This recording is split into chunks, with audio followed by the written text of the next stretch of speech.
London বৈঠকের পর নির্বাচন নিয়ে শঙ্কা কেটে গেছে। এখন ধৈর্য ধরে ঐক্যবদ্ধতাকে গণতন্ত্রের পথে এগিয়ে যাওয়ার সময় বলে মন্তব্য করেছেন বিএনপি নেতা আমির খসরু মাহমুদ চৌধুরী।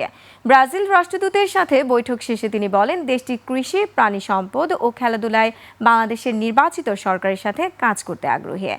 ইমন চৌধুরীকে সাথে নিয়ে সোহেল সামির রিপোর্ট।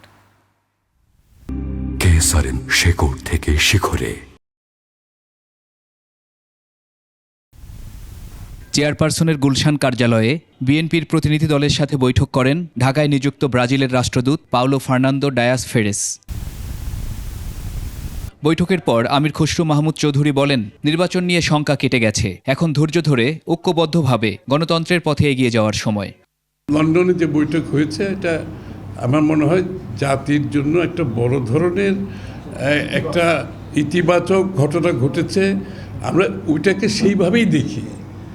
আমরা এর মধ্যে কোনো ধরনের প্রশ্নবিদ্ধ করে আমাদের সামনের দিকে চলার পথটাকে বিঘ্নিত করা ঠিক হবে না। জাতীয় শিশু শিল্পী প্রতিযোগিতা শাপলা কুড়ির অনুষ্ঠানে যোগ দিয়ে বিএনপি নেতা গয়েশ্বর চন্দ্র রায় বলেন, জাতীয়তাবাদ মানে দেশপ্রেম। শেকড় থেকে শিখরে।